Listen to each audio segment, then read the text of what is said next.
Hello, everybody, and welcome to Headliners 2023, where you'll be hearing about some of the exciting books coming out next year from Headline. I'm Sarah Shafi, and I'm going to guide you through this evening. All proceeds from tonight's event are going to Arts Emergency, which is an award-winning mentoring charity and support network, which helps young people get a start in the arts. As well as hearing from our authors tonight, we've got a couple of social challenges for you to take part in. We're not going to hesitate before setting our first, so we want to see your event set up, please. All of our social challenges tonight will be shared on Tandem Stories and also on Headlines, and everyone who takes part will be in with a chance of winning an exclusive proof of The Housekeepers by Alex Hay, and you'll be hearing from Alex later on this evening. Just remember to use the hashtag Headliners2023 on all your social challenge posts and tag Tandem Collective UK. We'd love to hear from you in the chat box this evening as well, so keep us up to date with your thoughts about the books and authors that you'll be hearing about and from. And we'll also be adding all of our lovely author details, so be sure to follow them on socials. And now let's hear from our first author, Chikadili Emelumadu. Chikadili was born in Nottinghamshire and raised in Nigeria. She's a product of not one, but two Nigerian boarding schools, and her work has been shortlisted for the Shirley Jackson Awards, a Nomo Award, and the Cain Prize for Fiction for African Literature. In 2019, she was the winner of the inaugural Curtis Brown First Novel Prize, and Dazzling is her first novel. Welcome. Thank you. Can you tell us in 2 sentences what Dazzling is about, please? Oh, no, I'm so bad. I'm so bad. I'm sure my editor is shaking her head, but Dazzling is basically, it always changes every time, by the way. So if you ask me tomorrow, I'll probably say something different. But Dazzling is about 2 girls who come into contact with destinies that are far beyond their ages in a male-dominated society and have to sacrifice a lot in order to come into their destiny or to get what it is that they want. I don't want to say much more than that, simply because I'm the kind of person that would just give away all the spoilers, because I'm like, oh, let me tell you this detail, and then I say everything. But it's basically a feminist book, and if you don't like feminist books, I'm sorry, but it's basically about 2 girls that are born into society that tells them that they're second-class citizens, and then having to make big decisions that are supposed to be beyond their gender, but also definitely way beyond their ages, and how they deal with that. That was great. I'm sure your editor is smiling widely somewhere. How many sentences that was? Sorry, Ella. It was like it was 2 with like lots of commas in it, so it's fine. Tell us briefly about where the inspiration for the story came from. Oh, I went to a secondary school that was in the middle of a forest, and it was reputed to be very good academically. And so my parents thought that's where I should be. However, this school in the middle of this forest took about, it felt like at the time, half a day to get to. And then when I got there, I realized that it had no gate. And so I asked them why it had no gate, because secondary schools, boarding schools especially, always have gates. Otherwise, students would leave without having those exit passes and stuff.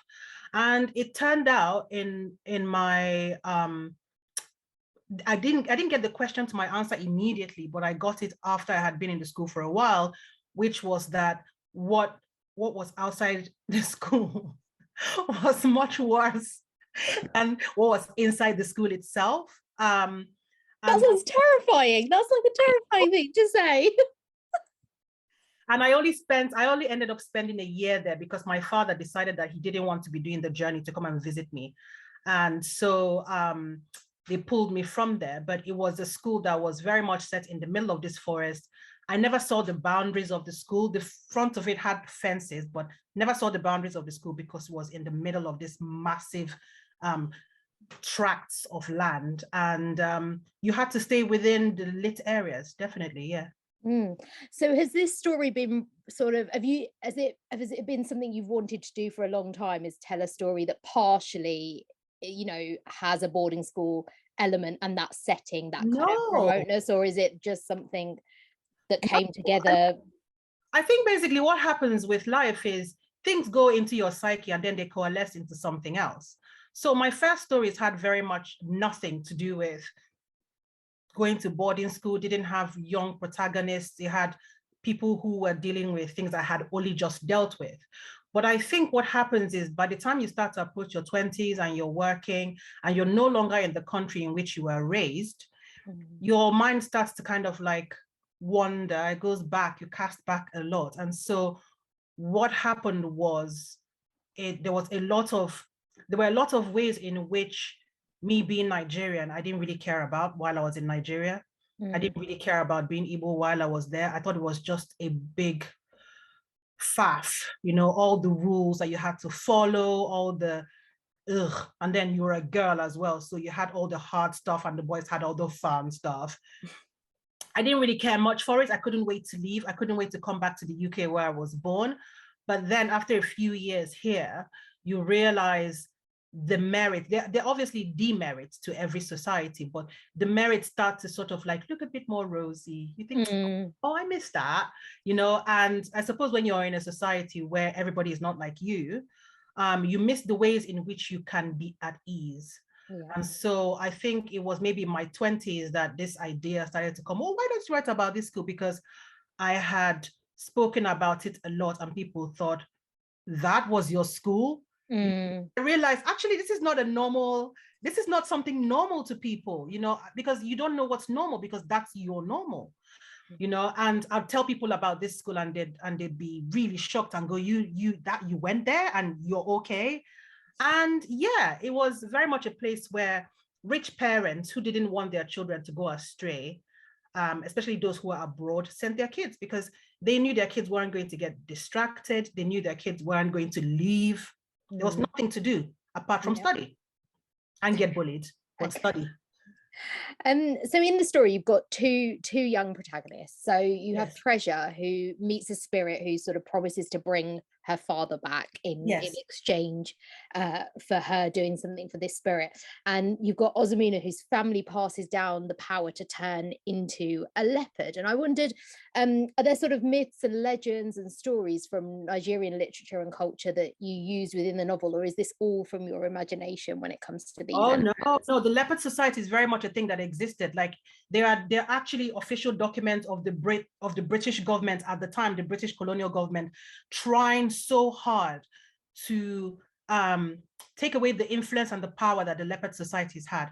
Now, the Leopard Societies, as I explain in the book, they are very much like the Secret Service. They're not like the police. The police, we had what was the police? You know, everybody policed themselves. So your age group will police you, for instance, and the women's group will police you, and then your family will police you, and then the in-laws will police you. But the Leopard Society was a terrifying society because you didn't know which one of your neighbors was a leopard, and you didn't know who was informing on you to this society. So their duty was to mete out punishment. So if somebody raped someone, for instance, and thought, oh, we've got away with it, nobody's going to find out, you'd wake up one morning and find his guts splayed hither and yon in the middle of the crossroads, and hey, he's been punished. But it wasn't just the man or whoever the criminal was that committed the crime that got punished. Their entire family got punished too, because the belief very much was that evil did not thrive in a vacuum. Okay, so there's a saying in Igbo, if a single finger gets dipped into palm oil, you have 5 fingers covered in palm oil. You have 10 fingers covered in palm oil. So if somebody has done this rape or whatever crime that's considered one of the taboos, the big taboos, they would have to root them out. It's like how the Lannisters deal with people. They take you branch and root, they take you out. And so the Leopard Society existed all across Igbo land, but also in like Akwa Ibom State, Calabar, like people who are Efik have that. There are also places around Africa where they have different kinds of societies in the same way, like secret societies. They have crocodile societies. I know they have baboon societies, things like that. And their main duty was law and order. Now, the belief was that they not only took care of law and order in the community, but they also fought outside influences. However, they also had to be, what I took from it is a lot of men in the society meant that their influence was physical. Now, the process of transformation obviously was spiritual, right? But their influence was very much within the physical realm, which was why when the British became an enemy to fight or to be fought, they fought them, they fought people who represented them, they did things to them. And what I wanted to do with the Dazzling was not only for it to be a girl who's inherited these leopard powers, but a girl who, in keeping with what women are expected to do, her fight is not with the physical, her fight is with the spiritual or the emotional. It's not with this world. I mean, yeah, it's with this world, but also it's about people who are committing spiritual crimes or supernatural crimes, rather. So people who are doing things that they shouldn't be doing. She's not going to just, the leopard in her is not going to deal with you just here. The leopard in her will follow you to wherever you think you're going. So if you die and you've escaped punishment, then it's left for the leopard, who is the female leopard now, to pursue you to wherever heaven or hell you're going to, purgatory. We don't care. They'll pursue you there and they will deal with you there. And so there's no rest, literally, for the wicked because of this female leopard. Yeah. And just before we finish, you mentioned at the start that this is a feminist novel, and it is partly, at least, a book about bringing kind of the patriarchy down. And I wondered if you could just talk briefly about that, and why that's something that's so important to you, not just to write about, but just, I guess, important to you to sort of talk about as well. Well, I didn't actually know that feminism was a thing. I just thought it was how I was. And then I came here and realized that, oh, I was supposed to be a feminist because of the beliefs I had. Now, the reason for how I am, pardon me, is just seeing things in my society, right? So there's 6 of us, and the first 5 of us are girls. And then my brother is the last. And in keeping with how children are treated in African societies, children are not really treated as individuals. They are treated as extensions of their family. So when you do well, yay for your family. When you do badly, boo for your mother. You know, it's because of it. People don't tend to watch their utterances when they're around children. They just talk anyhow. And sometimes even if the parents are not there and the children are there, they're like, whatever. And they just talk anyhow. And I learned very quickly that despite the fact that my mother was a medical doctor and higher than all these people in every regard, she was considered in our society, in Igbo society, to be kind of like, it didn't matter that my dad's a surgeon, they're rich and blah, blah, blah. The fact that she didn't have a boy, man, like they thought they could say anything to her. They thought they were better than she was. It didn't matter if she was giving them things for Christmas, like bags of rice and beans and palm oil, and she's basically feeding your family. They still considered themselves to be above her because she didn't have anybody to represent her. She didn't have a boy.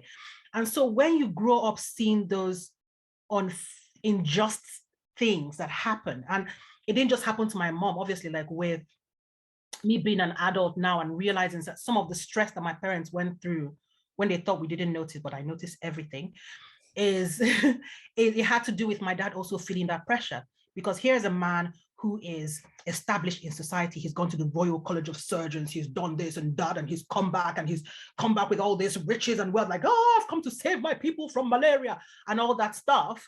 And he could go to a meeting to talk and they're like, sit down, Joe. You know, sit down, you don't have a son yet, you're a woman, that kind of thing. So even if they weren't saying it to him, they were whispering it, and it sort of affects the way that you feel about yourself. So I think when you see that and realize, hang on, you know, I'm being raised to be the first in class, for instance, because I didn't have that whole girls are this way and boys are this way, because we're all girls. So how dare you come up to me and then say to me that I'm supposed to be under you because I don't have a penis? Are you mad? You know, so I think that's where the whole thing comes from. Like, we in my family were just immediately at odds with society because we just didn't hear, like, who are you to tell me anything? Who are you? You know, so I think that's where the whole thing comes from. We're all like that in my family. And also my mom kind of raised us that way. She used to tell us to do everything that a man could do because you just couldn't tell where you'd end up, you know, who you would end up with in life. And you needed to be able to be sufficient. So I suppose thank you to my mom, I guess.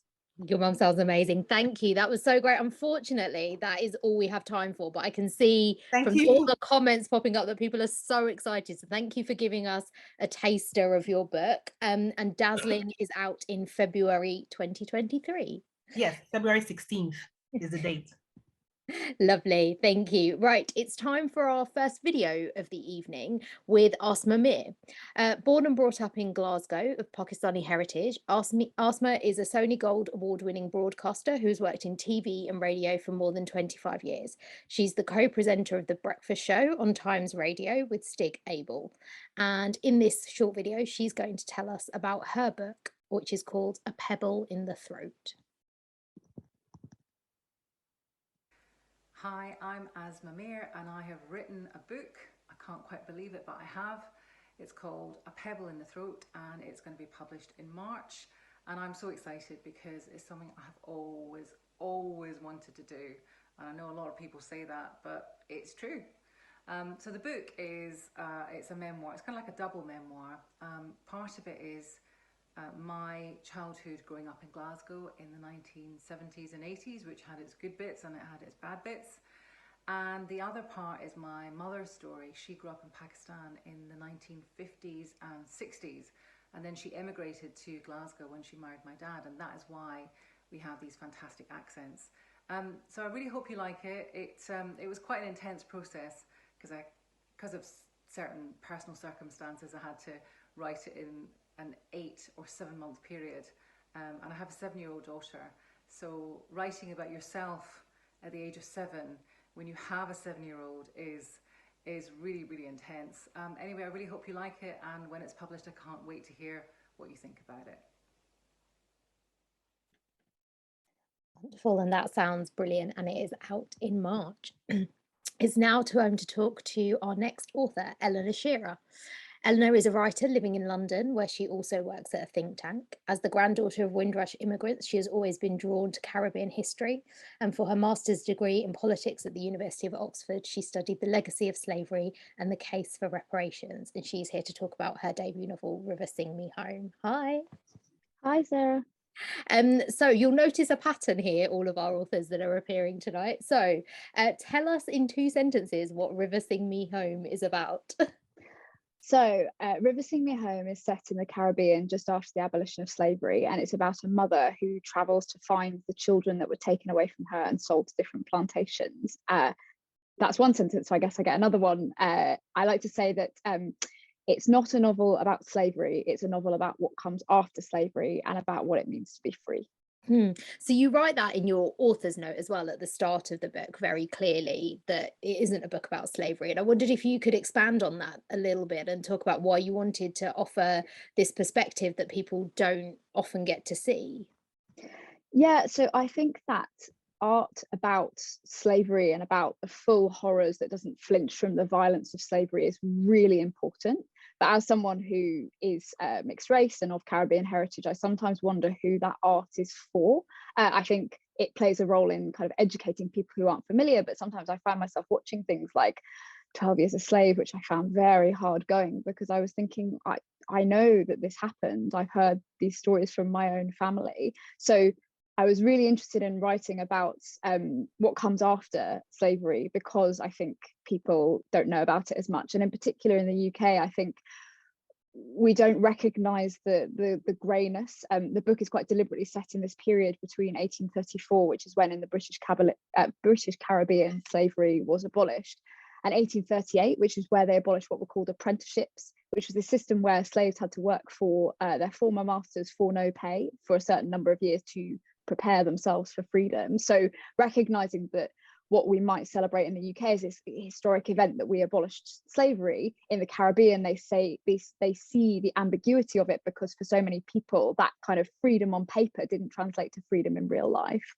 So we heard at the beginning that you studied the legacy of slavery and the case for reparations. At what point, I mean, did sort of the idea of writing fiction come during that period, or was it before then? And how did this story sort of emerge? Yeah, this story actually predates my master's degree. It goes all the way back to when I was 16, and I went to an exhibition called Making Freedom that was all about trying to recontextualize the story of emancipation and talk about the resistance of enslaved people and the way that they contributed to their own emancipation. Because I think in the UK in particular, we often learn, slavery was bad, these white people like William Wilberforce realized it was bad, and then they freed the slaves, which is just completely not how things actually work. There was so much resistance, rebellion in the Caribbean. And as part of this exhibition, they had a kind of small panel that said, and after emancipation, there were women that went and tried to find their children. And I just thought that was such a powerful expression of exactly what the exhibition was about, which is how can people make a kind of freedom for themselves after all of the horrors of slavery and all that it did to them. So that idea that I would one day love to write this fiction story about a woman finding her children after slavery, that was there right from when I was a teenager. And it was actually only after my master's degree that I realized I've done a lot of the now kind of historical research and work that could support this story as a novel. Before that, it was just a kind of idea kicking around. So the master's helped me sort of get serious about the project, but it was a much longer time in the making than that. And the novel takes place sort of, so your protagonist, Rachel, moves geographically around. And I wondered if you could talk a little bit about that movement and why it was important for you to show that kind of, I don't know quite the right word for it, but the way in which her family was forcibly sort of dispersed as well. It's not that she leaves this plantation and then everyone's still in the same area and she can very easily find them. Otherwise, you wouldn't have a book either. But tell us a little bit about that. Yeah, I really wanted to show how the kind of geography of the Caribbean presented an extra constraint on enslaved people, because unlike in the US, where, don't get me wrong, slavery is still absolutely appalling, but we know the stories of people that did manage to escape and go north, and there was a sense of kind of this geographical route to freedom if you were brave enough to try and take it. But in the Caribbean, you are on islands, and particularly in Barbados, where the story starts, it wasn't like a place like Jamaica, which has this mountainous region in the middle where enslaved people did escape to. They formed maroon runaway communities and even gained some kind of recognition for themselves because they had this long established practice of independence from the plantations. Somewhere like Barbados, which is small, quite flat, very densely settled, there wasn't really anywhere to run and anywhere to hide. And as you say, people were moved around the different islands, and that sense of just an ocean between you and your children. And I just thought it would be such a painful thing to go through. So I really wanted to have that element in the book. And then I also wanted to reflect just how different areas of the Caribbean are as well. You know, my family has its roots in St. Lucia and in Barbados, and even just those two islands are so completely different. And so I really loved getting the opportunity in the book to sort of reflect the different geographies from somewhere like Guyana, which has these dramatic rainforests and large rivers, to somewhere like Barbados, that, as I said, is very different. And just before we finish, in some ways, this is a story about stories. Rachel is obviously trying to find out where she's trying to sort of reunite with her children, but she's trying to figure out their stories after they left her. She's got sort of half their stories or a quarter of their story from when, you know, they were still with her, but she's trying to figure out the tales of what happened to them afterwards. I just wondered if you could sort of tell us a little about why you wanted to frame the book in that way and why the idea of stories is really important. Yeah, I think that's such a good question, and there are probably two reasons. One, with my historian hat on, one thing I was trying to do with the book, and then one with a much more personal hat on. So as a historian, the project that I was doing for my master's was very much about kind of oral history, and I went to the Caribbean. I interviewed people about the legacy of slavery because I wanted to give people space to talk about histories that were not part of the mainstream. So I wanted the book to have that same as oral history quality. I think it's not just Rachel's children in the novel, it's all of the characters that she comes into contact with on her journey. They all have these stories that they can share with her, and I wanted to give characters that space to tell their histories. But then on a very personal level, my own family has been very fragmented, and I think one of the things that came out of my project, the legacy of slavery, unfortunately, in the Caribbean, is I think there is still a huge amount of family fragmentation. You know, the Windrush was a great migration of people, and my grandfather, when he left, so he was born in Barbados, then moved to St. Lucia, and then on to England, and he actually never spoke to the majority of his family on Barbados again. His mother died not knowing what had happened to him, thinking he was dead in England. And when I went out to the Caribbean for my research, I managed to get in touch with his last surviving sister in Barbados and visit her. And I was actually there just a few weeks ago with my family, with my mother getting to meet her for the first time. And it was just such a potent reminder of, my mother asking about, I didn't realize my mum didn't even know her grandmother's name. Her father had never spoken about his own mother. And so getting to see a picture of her grandmother, my great grandmother, for the first time, getting to hear about what she was like, that was just so powerful for us as a family. And it really underscored that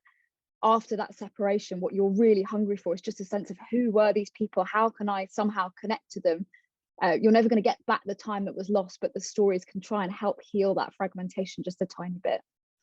Oh, thank you for sharing that with us. Like that's really means a lot. That is all we have time for. Thank you so much for your time. So River Sing Me Home is out in January, so not too long to wait for that one. Thank you, Eleanor. Now we're going to have another author video, so let's hear from Matt Cain. Matt Cain is an author, a leading commentator on LGBT plus issues, and a former journalist. He's currently a presenter for Virgin Radio Pride UK, was Channel 4's first culture editor, editor-in-chief of Attitude magazine, and has judged the Costa Prize, the Polari Prize, and the South Bank Sky Arts Awards. And he's going to tell us about his new book, Becoming Ted. Hi, I'm Matt Cain, and I'm the author of Becoming Ted, which is publishing in January 2023. The book is set in a fictional seaside town in the northwest of England, which is where I'm from, and it's about 43-year-old Ted, who, as the book opens, has just been dumped by his husband, completely out of the blue, and he's devastated, but over time, he comes to see that actually his husband was domineering and suppressed his sparkle and stopped him from pursuing his dream, crucially, which is to become a drag queen. So he realizes that now is his chance. And it was very much inspired by the film Shirley Valentine, the TV series The Marvelous Mrs. Maisel. And I really hope it connects with everyone who loves RuPaul's Drag Race and its message of setting free your inner sparkle and not allowing your individuality to be restricted by society's expectations or the need to fit into a box. I'm really happy it's coming out in January because I hope it will resonate with the mood of New Year, New You, because I really want it to inspire everyone to get out there and pursue your dream. That sounds really great. Thank you so much, Matt. And that is out in January. And now it's time for our next author, Abigail Burdes. Abigail has written for and acted in various comedy shows for television, radio, and stage. She also sometimes writes TV for kids, as well as plays and musicals. And she's going to be talking today about her first novel, Mother's Day. Hello. Hello. So you know how this goes by now. Can you tell us what Mother's Day is about in 2 sentences, please? Right. Mother's Day is about Anna, who was left by the side of the road when she was a baby, and she finds her birth mother, and on the same day she finds her birth mother, she discovers she's pregnant herself. And then she's kind of, the mother's kind of unpredictable and glamorous and gorgeous and charming and really, really rich, and sort of brings her into this home and family that she's never had, and she kind of is like swept into it. And then it takes her a while to start to go, is everything as it seems? Is this a good idea? So yeah, it's a thriller. Wonderful, thank you. Where did the inspiration for this story come from? Was it that sort of scenario of what happens after a baby is left by the side of the road and how do they grow up, or was it something else? Do you know what? I actually didn't know when I was writing it, and I showed the book to my mum, which was a bit weird anyway, because like it's about mothers, and, you know. Yeah. And then she said, "Oh, like your best friend when you were little, she was left by the side of the road because she was a baby." And I was like, I didn't remember that at all. And she was like, yeah, your best friend when you were like 4 was adopted after she was left by the side of the road. And so I was like, so obviously that must have come from somewhere. But in a conscious way, I saw this woman who found her mum on Facebook, And she said, I really hope I'm the daughter she's been dreaming of all these years. And I just thought, oh my God, that's such a dangerous thing to hope, that you're kind of already trying to bend yourself to what you perceive her to want from you. Do you know what I mean? That's such a universal thing, that you want your mum to be proud of you and you want your parents to be proud of you. And also just such a dangerous thing, because the pressure. But also, who knows who knows what they want? Who knows whether they're good people? Who knows? You don't know who this person is. So I was like, oh, that's really interesting. What if she goes and this family is like, looks like it's everything so shiny, everything you dreamed of, and then it's maybe not. So yeah, that's where I come from. And also, I've always loved those kind of like Fatal Attraction and Single White Female, all those kind of big movies in the 80s with those kind of massive baddies and stuff. And I was like, ooh, why don't we have those anymore? I want one of those. And so I was like, oh, I'll write it. So yeah. So I wrote one. Until recently, sort of discussions of motherhood or the way mums have been presented in fiction, and I use fiction, but I mean like film, TV, books, hasn't been very nuanced, and Anna is sort of struggling with the idea of being a parent, particularly when we first meet her. Tell us why you wanted to show something a bit different and perhaps a bit more realistic as well than these sort of images we've usually faced of mothers that are all rosy and happy and just everything's great, no swollen feet, like, you know, it's all working fine. I kind of wanted to take the character on the biggest possible journey that I could, and so I knew where I wanted her to end up, so I sort of wanted her to begin somewhere, you know, in where I was, where most people I know are, where it's, you know, motherhood is confusing and terrifying and strange. And I also wanted to have female characters who were all very, very different and had very, very different ideas, because, you know, there is that sort of, oh, well, they're the girl, they're the lady, and they talk about this, and that's what they, and I was like, we're all different, we all have our own unique perspectives.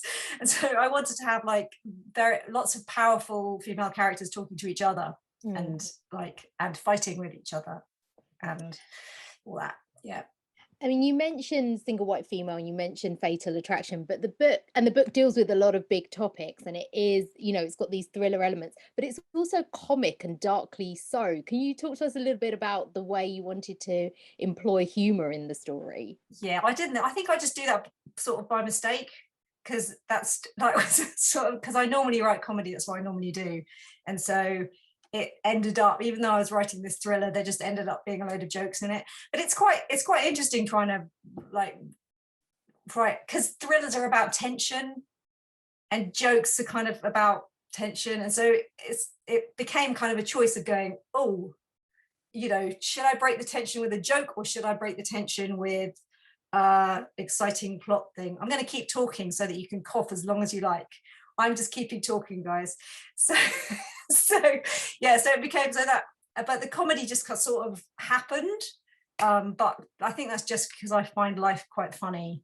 And so it just, even and also in the darkest moments, I always feel like comedy can be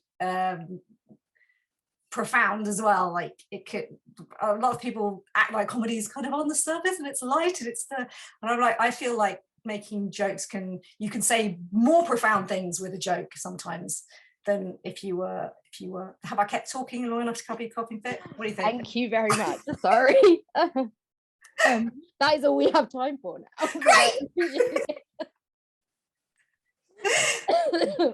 Oh no. Excuse me, everyone. I had COVID recently. Thank you for that. And Mother's Day is out in March. Thank you so much, Abigail. Now it's time for our second social challenge. So on your preferred social media platform, we want you to tell us what your favorite genre is and why. And don't forget, each entry is in with a chance of winning an exclusive proof of the Housekeepers. And now our next author that we're going to hear from is Charlotte Crosby. Charlotte is one of the nation's best loved and funniest TV stars, and her previous memoirs, Me, Me, Me and Brand New Me, were both #1 Sunday Times hardback bestsellers. Winner of 2013 Celebrity Big Brother, she's also the creator of 2 hugely successful fitness DVDs and an ambassador of the Ectopic Pregnancy Trust. And she's going to tell us in this video about her new book, Me, Myself and Mini Me. Hi everyone, I'm Charlotte Crosby and I am the creator of the book Me, Myself and Mini Me. This is my 3rd memoir with Headline and I am so looking forward to this one because there has been so much happened since the last book. So much has happened, believe me. And I'm so excited to delve into everything that's gone on between. Me meeting Jake, my soulmate, my journey through pregnancy, and also my journey in the first steps of motherhood.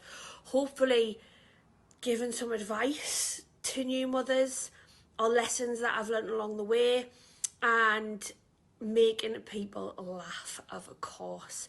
I have had so much fun working on this book. It's by far my favourite one and I hope you all love it too. It's coming out in March next year.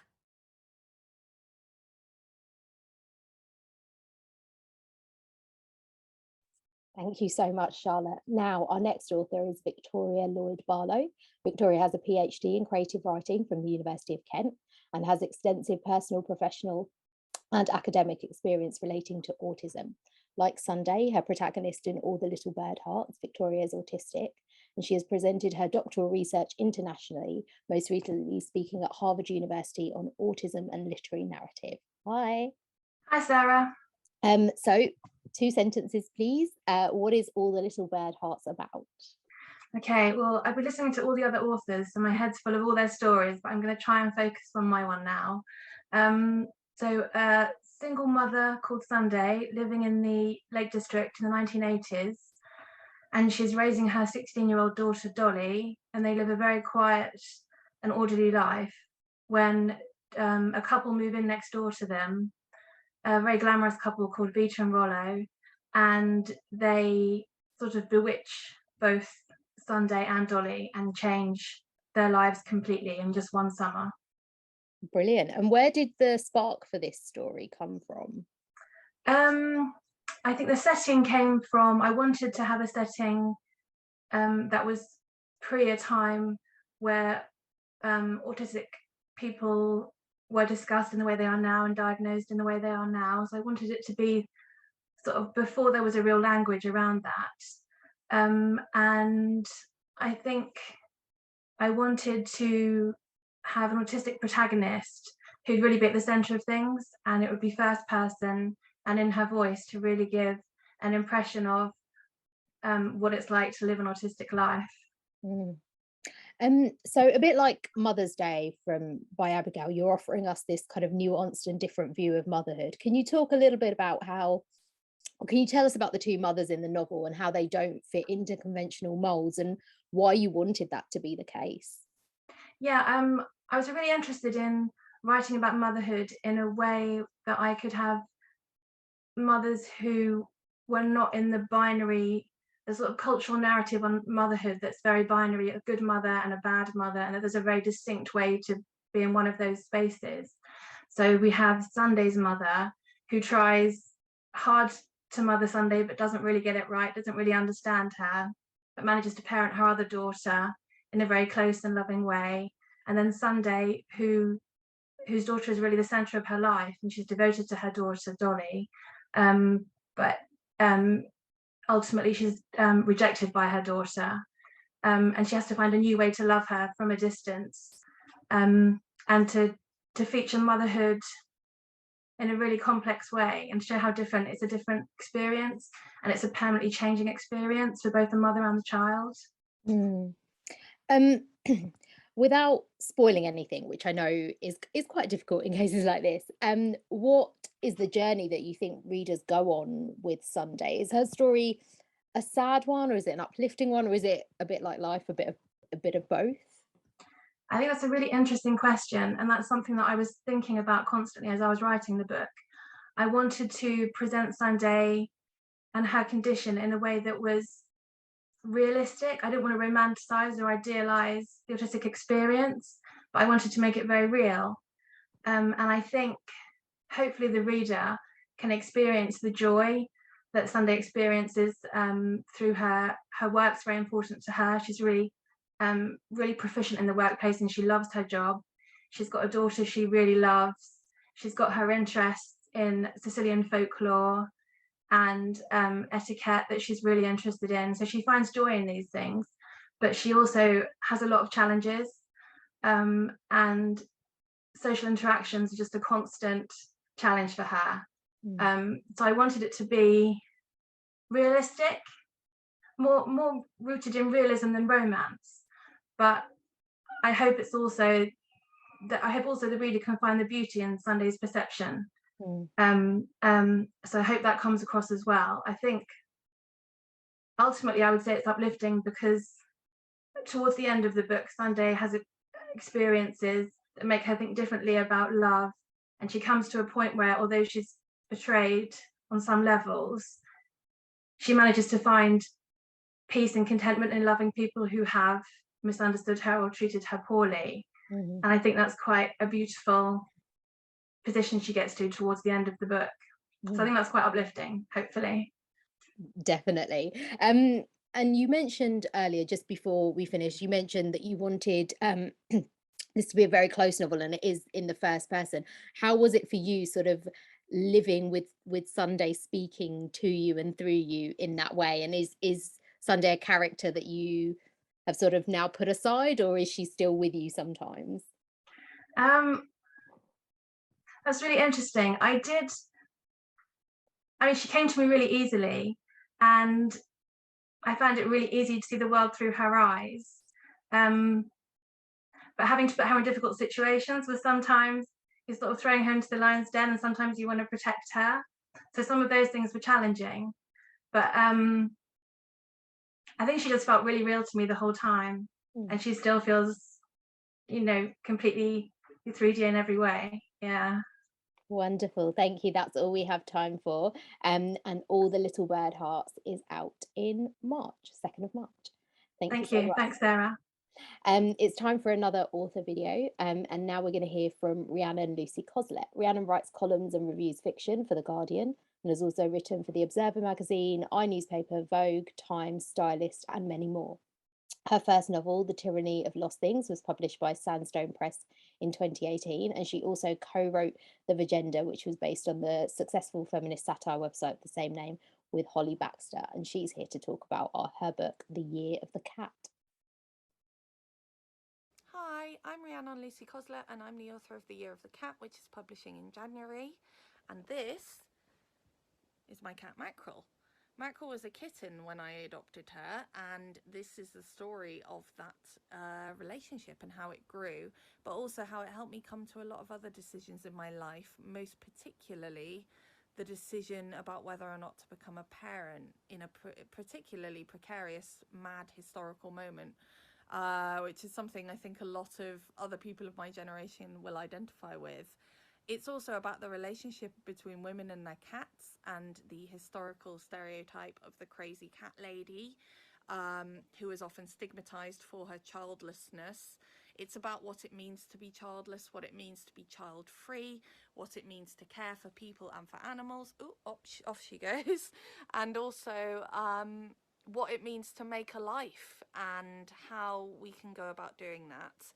At the same time as wanting to make art or to write or to maintain our careers, which as women is still such a difficult balance to strike. I think it will speak to readers who love cats, and I also think it will speak to readers who have experience of caring for a loved one or who have wrestled with that question of parenthood that is so central to the book. Here's a proof copy. Cover to be revealed soon, and I hope you enjoy it. Thanks for listening. Bye. Thank you to Rhiannon and to Rhiannon's cat as well. And now for our next author, Meg Clothier. Meg studied classics at Cambridge, sailed from England to Alaska, and worked as a journalist in London and Moscow. She's published 2 historical novels, The Girl King, about Tamar, the Elizabeth I of the Caucasus, and The Empress, about a French princess caught up in the Fourth Crusade. And her forthcoming novel is called The Book of Eve. Hello and welcome. Hi.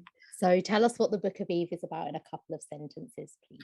Okie doke. So The Book of Eve, it takes place in a time very like 1500, in a place very like Northern Italy. And a magical, mysterious manuscript falls into the hands of Beatrice, a convent librarian. She's lonely, introverted, but also stubborn and strong-willed. And at first she's thrilled because she thinks that she's got a brilliant, obscure, esoteric manuscript to geek over. But she doesn't say geek over, that would be really anachronistic, but you know what I mean. But then she realizes slowly but surely and terrifyingly that the book contains the power of the forgotten and very forbidden mother goddess, and no prizes for guessing that the men who run the church and the city are not going to be impressed by that.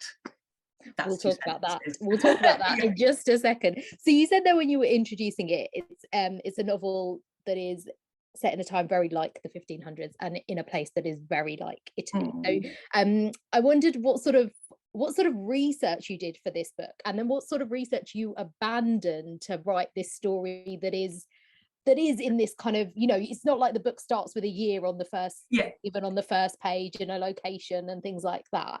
So tell us about that. I mean, I ploughed into the research. I adore it. It's one of the joys of writing, well, now semi-fictional, historical fiction. So, I mean, I think the first book that I read, for example, was a really intense academic tome called Nuns and Nunneries in Renaissance Florence. And, you know, from then I spread outwards, you know, reading about the history of the Medici or the history of, you know, the Renaissance in terms of the great flowering of classical culture. But having already written 2 historical novels, you can find yourself really frozen. I was, you know, panicking, is this the right armor? And it was so liberating the moment I was like, I can set this story in my own sort of history shift universe, and you get all the joy of historical fiction. But as a writer, I get some of the freedom. And also because the story I was writing has this slice of fantasy that I needed to keep that kind of counterfactual, not quite rooted in reality thing alive. It made it really fun to write as well, because when you read it, there's like little bits of history that are tweaked, which aren't quite how it happened, which is quite a fun little treasure hunt when you're reading. Yeah. So the title of the book obviously implies something biblical, and the protagonist is a sister in a convent. Talk a little bit about the sort of attraction of the religious setting and perhaps some of the religious elements and rules and routines in the novel, and how that helped you shape the book and what it allowed you to do. I think it was really interesting because, I mean, I think one of the first things that it did is it gave me this wonderful closed world of a convent where you suddenly, when nobody can come in and out, you get an intense claustrophobic pressure, which is wonderful in terms of, you know, creating a dramatic and exciting setting. So that was definitely one thing. And the other thing I think was that I've been thinking about we're thinking about the patriarchy, which is obviously a topic that was coming up for a lot of people at the moment, and thinking how rooted it is in patriarchal religion. So when you want to think about the patriarchy and why it has been so strong, had such a huge influence on all our lives, you kind of have to go back to the beginning, and that is Eve, when women were first told that we messed everything up, that we to blame, that basically we ought to, you know, shut up and apologize and not cause any more trouble. And so I think that if you're trying to address issues of the patriarchy, setting it so close in a very religious setting where my characters are passionate about God. I mean, again, I just call it the father and the son rather than specific Christian setting, but the parallels are pretty clear.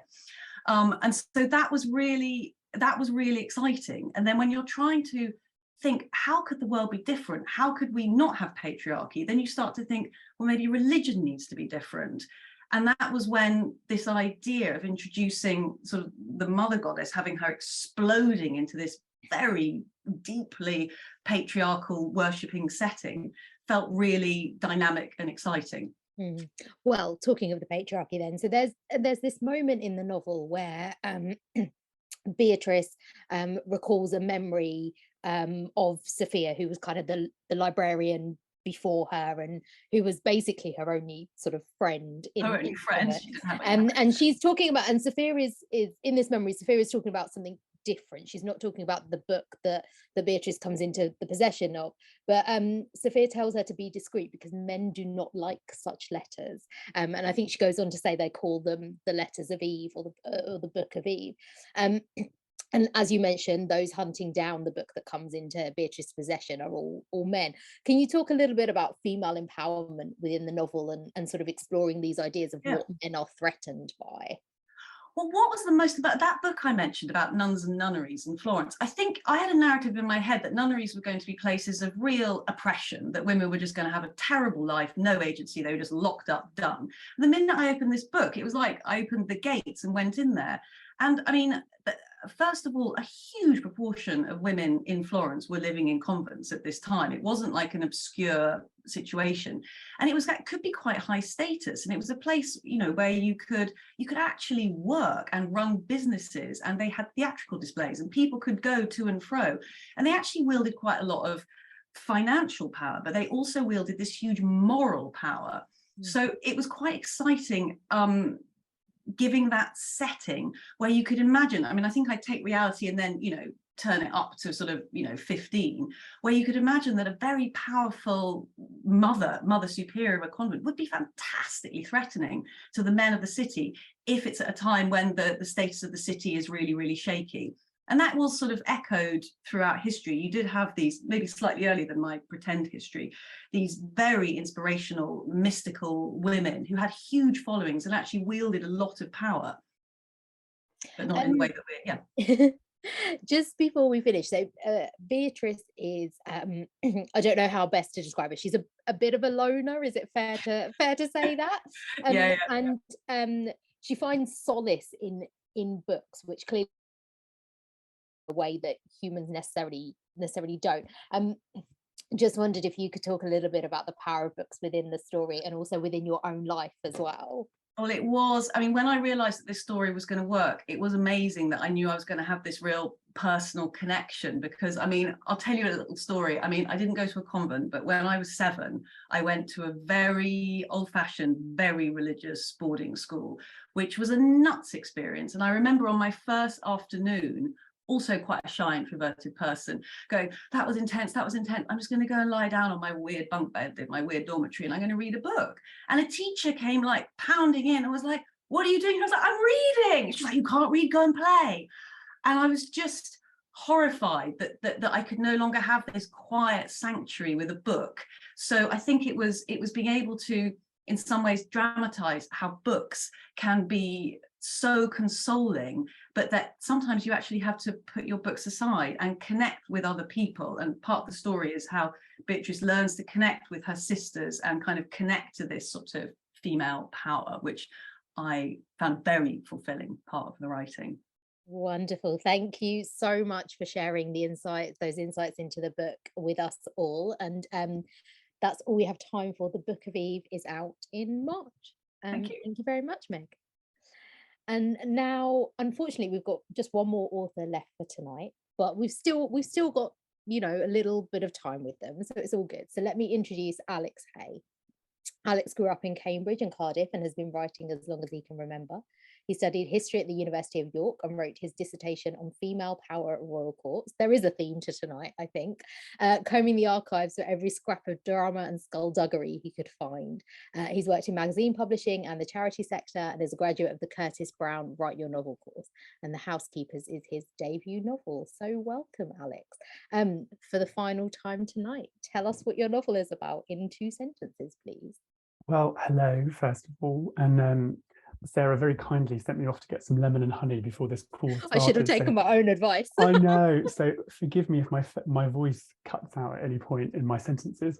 So The Housekeepers is a historical heist novel set in the summer of 1905, and it tells the story of Mrs. King, who is a very charming and sharp-witted housekeeper to one of Mayfair's grandest mansions, who, when she's unfairly dismissed from her post after 20 years of loyal service, decides to recruit a fairly eccentric band of former servants and criminal associates to pull off her revenge, which is to strip that house of all of its treasures on the night of the grandest ball of the season, right under the nose of her former employer.